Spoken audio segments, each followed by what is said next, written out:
انت الناس كده يا بقى. رب فقرة الريت تيجي بسرعة. انا اتضايقت لك يا اخي. والله العظيم.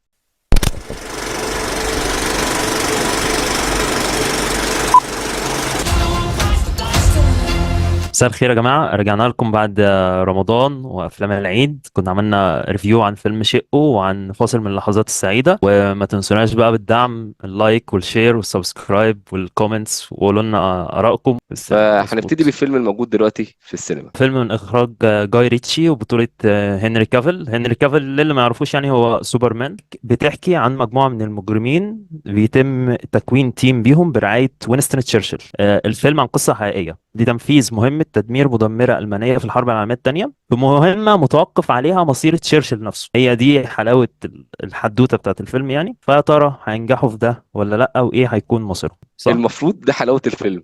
هل الفيلم عجبك؟ المفروض بالظبط. لا، انطباعي عن الفيلم، انا ليه كان الفيلم ده عندي ليه هاي اكسبكتيشنز؟ لان انا بحب هنري كافيل قوي، انت اكيد عارف الموضوع ده. جاي وانا ريتشي. بحب جاي ريتشي، بس جاي ريتشي هو اكتر مخرج في الدنيا متذبذب. يعني لا، يعمل جنتلمان، بعد كده يعمل حاجه وحشه، بعد كده يعمل كوفيننت، بعد كده يعمل فيلمنا النهارده. لو في فيلم في السينما موجود دلوقتي، لا هو مش الأولوية. طب ليه هو مش الأولوية؟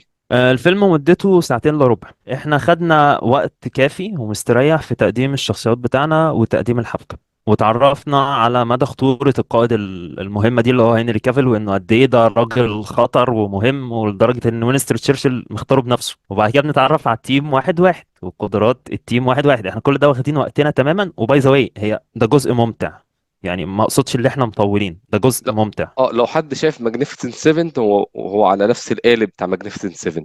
بالظبط، وسيفن شمس ساموراي الزناتي والحاجات دي. بتاعنا. ايوه، الله ينور عليك. بعد كده التيم بتاعنا اتلم. انا فيلم جاي ريتشي يعني ضحك، اكشن، شقاوه، خطط، ذكاء وحركات. قلت بس بقى يعني الفصل التاني ده هيبدأ هنخش في كل الحاجات دي. الفصل التاني اللي هو اطول فصل في الفيلم هو اهدى فصل في الفيلم. من أول الفيلم معلين الستيكس قوي.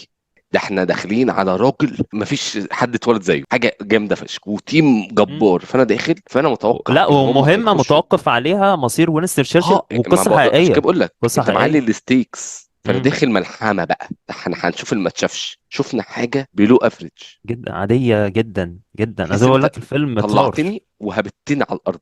يعني الفصل التاني ده حوالي ساعة وعشر دقايق، ما بيحصلش حاجة، ما بيحصلش حاجة. احنا مجمعين مجموعة من الخارجين عن القانون، كل واحد منهم يعدي من الحيطة. الناس دي ما اختلفتش مع بعض، ما اتخانقوش على سجارة في الفيلم.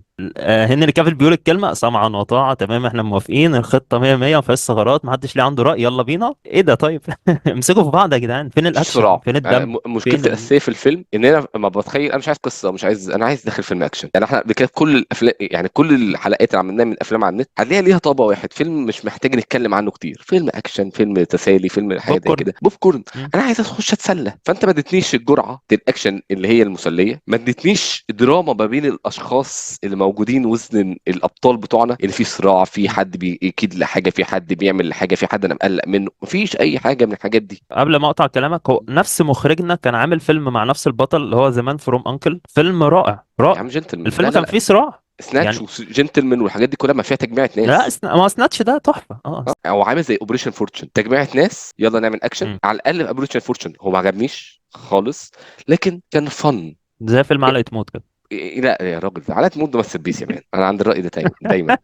لكن الفيلم ده انا دخلت سينما مش حاسس ان انا مبسوط وانا كنت في السينما. ما بشوفش حاجه اه خالص. مسليه جديده، وعارف النتيجه من غير ما احس ان في حد حتى من التيم لو اتضحى بيه انا هبقى زعلان. احنا مش متعلقين باي حد وهو اخد وقته في تقديمهم. يبقى ده يدل عن في ضعف شديد جدا في السيناريو. وفي كسل في الاخراج، احنا ما طبعا عندناش اخراج ولا مشهد كسول. اكشن 10 على ولا 10. اي حاجة يعني، ولا اي حاجة اتعلم. 10 على 10. لا لا ولا لا، اي. صح، عندك 100% حق في ده. اخراج كسول، مفيش اي مفيش تكنيك. مشهد واحد فيه مخاطرة حتى. انا متاكد ان كام الفيلم ساعة ده يعني. كمان شهرين انا مش هفتكر ان انا شفته. فيلم عادي يا جماعه. فيلم ما فيهوش شيء مميز. لا اكشن مميز، ولا كوميديا اه، مميزه، ولا اخراج مميز، ولا سيناريو مميز.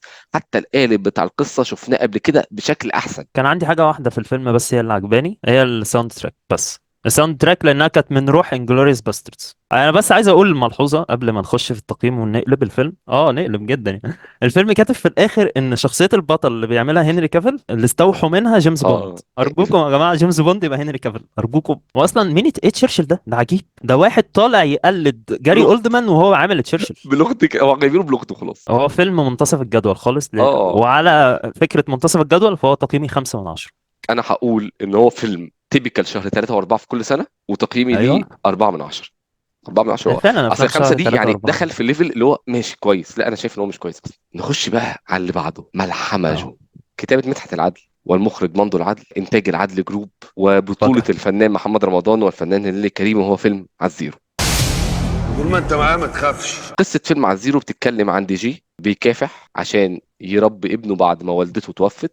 في وسط الرحله الكفاح بتاعته ان ابنه مصاب بمرض خبيث، فبيخش في صراع ضد المستشفيات لمعالجه ابنه، وازاي هيعرف يجيب فلوس ان هو يعرف يعالج ابنه من هذا المرض الخبيث. الفيلم اوكي. الميزه الاساسيه فيه ان هو ساعه ونص، فبيخلص بسرعه. محمد رمضان كان في حفله، في واحد في الحفله دي حب ينتحر من فوق السطح. من الاغاني اللي بيسمعها من رمضان. لا لا، عشان حبيبته سابته، ما هو تافه بقى. فمحمد رمضان اوكي. مش زي اي انسان طبيعي، اما يشوف واحد بينتحر يمسكه. لا، محمد رمضان بيشوفه هو عايز ينتحر وهيرمي نفسه من على السطح، فمحمد رمضان ايوه. بينزل الدور اللي اه تحت عشان هو واقع في الهواء يمسكه ويشده من هو في على الهواء. يعني في لا واحد بيرمي نفسه من الثامن، فمحمد رمضان نزل الثالث عشان يلقفه هو لا، كده محمد رمضان بينزل ما السادس عشان يلقطه هو اه وهو في الهواء كده طاير. ماشي. هات ايدك.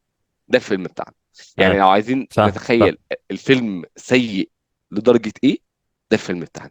اه الفيلم عندنا أمم. بيحكي رسائل كتير جدا، بيحكي رسائل عن الفقر، فساد اطباء، عن فساد المستشفيات الحكوميه والمستشفيات الخاصه، عن المشاكل الطبقيه بين الفقر والغنى، الى واحد فقير ازاي السلطه ممكن تدوس عليه. في ساعه أمم. ونص حكينا كل الافكار دي. طب انا كان عندي مشكله مع الكاتب مدحت العدل، ان هو عايز يحكي مواضيع كتير بلا اي سياق.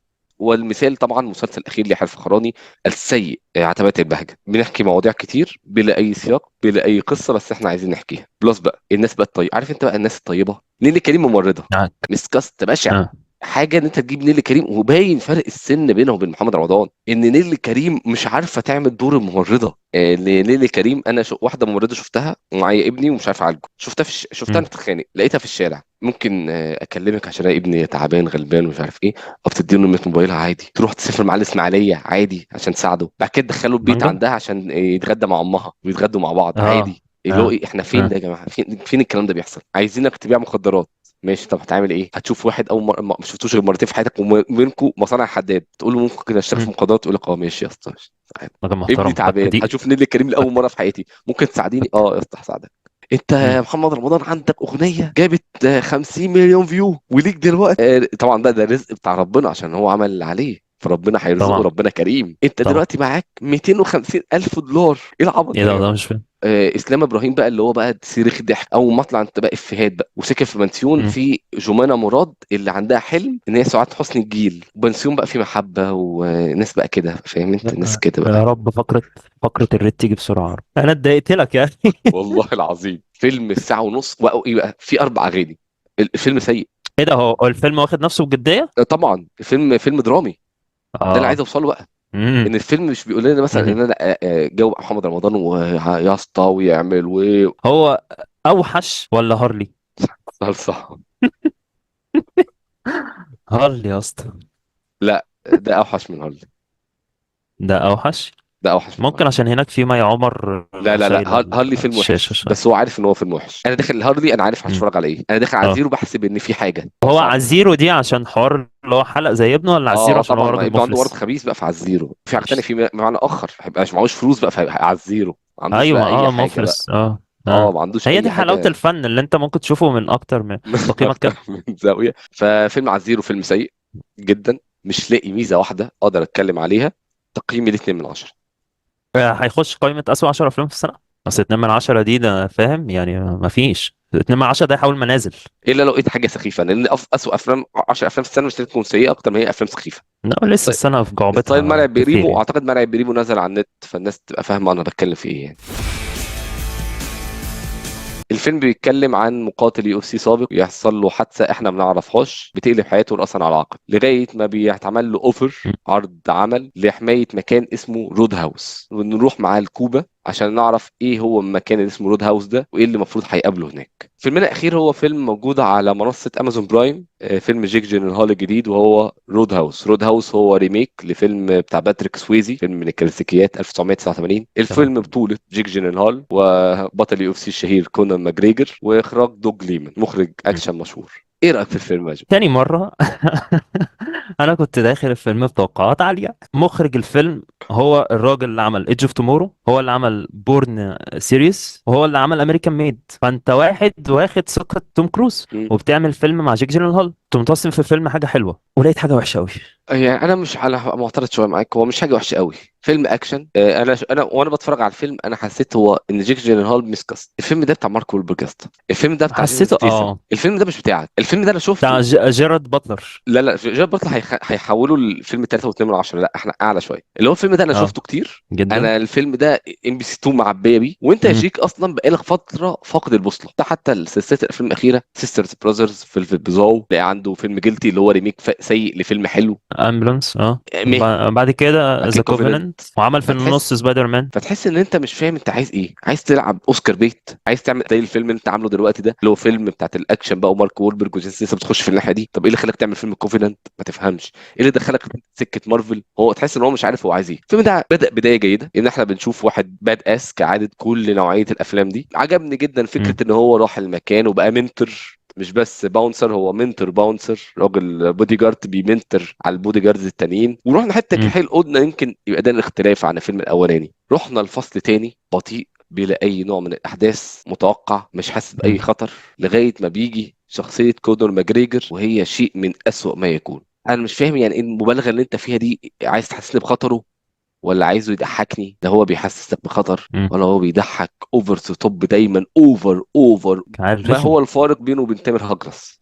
اوفر قوي. اللي هو ايه يا بيبي، عارف انت الجو ده؟ اوفر قوي. اه بعد كده بيحب مم. واحده بطريقه مش منطقيه، مفيش حاجه منطقيه في الفيلم. خالص.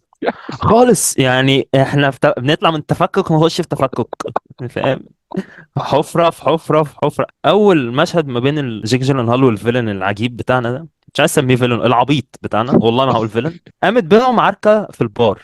أنا شفت الستانت مان اللي اه بيتضرب مش جيك جيلنهال، وواضحة بشكل مقرف، واضحة اوكي. بشكل مقرف. الستانت مان وشه بان في الكاميرا، هو كان عايز يعملها وان شوت، فراح واقف بالكاميرا شوية كده لحد ما يبدل جيك جيلنهال والستانت مان ورا، وبعد كده مم. راح لافف الكاميرا الناحية التانية. احنا وقفنا بتاع ثانيتين ثلاثة في وسط الخناقة ما بنعملش حاجة.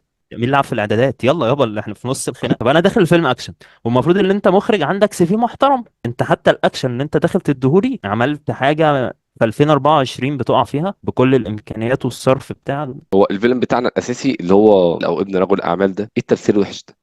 البت امم الدكتوره اللي بيحبها، ايه التمثيل الوحش ده؟ ابوها، اه ايه الوحشه دي؟ إيه، بس انا على الاكشن يعني كان في لقطه اكشن كويسه، اللي هي اول لقطه اكشن في الفيلم، اللي هو ما اول مره يروح رود هاوس واخد العيال البايكرز دول بره، دي كانت كويسه. الفصل الاولاني في الفيلم كله انا عجبني، الفصل الثاني سيء للغايه، الفصل الثالث ما علينا. لا اكشن بتاع اليو اف سي كان كويس. يا عم ده قعد كام دقيقه ده؟ ما عدناش مده طويله في اليو اف سي ده خالص، وانت بايع الفيلم على اساس اليو اف سي، ما عدناش خالص في تاريخه الفيلم كل حاجه نص سوا، مفيش حاجه بناخد فيها وقتنا. انا بس عندي اختلاف معاك ان هو فيلم هو انا شايف ان هو مسلي، قضيت وقت مش هفتكره تاني، امم لكن هو مش في ليفل وحش، لا هو مش زي الفيلم بتاع هنري كافيل. فيلم هنري كافيل بالنسبه لي وحش، هو افضل منه سيكا. ليه افضل منه سيكا؟ اول حاجه لان التاني ما دخلتوش سينما، ده ما امم دخلتوش سينما، انا كنت قاعد في البيت فمش خسران حاجه. تاني حاجه في شيء مهم جدا، هل الفيلم بطيء؟ لا الفيلم بيعدي، يعني أمم. بنخلص حاجه تخش في حاجه، خلص حاجه تخش في حاجه، هو مش بس في منطقيه. جو من العبط، جو اه من جو العبط. من العبط يعني، مش الفيلم اللي خلاص ايه القرف اللي انا شفته، لا عادي. بس ممكن اقول هو فيلم مارك وولبرج، يعني هو طبعا فيلم بتاع جيك جين هول بس هو مسكست، ايه ده ثانيه؟ بس هو فيلم يا ايه بتاع ده مارك يعني وولبرج. انت هتديله 6 من 10؟ لا انا لسه جاي لك، هو اه مش فيلم مارك وولبرج اه الحلو. جيسون بالظبط. ستيسن مارك وولبرج اخرهم الحلو بتاعهم 6 من 10، اوكي. الوحش بتاعهم السقف 3 من 10. عندهم فاهم. مم. الفيلم ده المتوسط ما بينهم، اللي هو ولا 6 ولا 3. فانت الفيلم ده بالنسبه لي هو فيلم 5 من 10. هو 5 فيلم جدا، ايوه بالظبط اه. ده فيلم تتفرج عليه بعد يوم شغل طويل، عايز تفضي دماغك ما وراكش حاجه، مم. هات لي اكشن بلا اي سياق بلا اي معنى، تعالى نتفرج الناس دي بتخبط في بعض ازاي. يلا. فده اللي كان عندنا يا شباب في مجموعه الافلام الجميله اللي احنا اتكلمنا عنها النهارده. ولو انتوا عايزين حاجه نتكلم عنها يا ريت تقولوا لنا في الكومنتس ان في حاجه انتوا عايزيننا نتكلم عنها، وهنشوفها وهنتفرج عليها يعني، ان شاء ونشوفكم ان الله. شاء الله الاسبوع الجاي. باي باي. يلا. باي.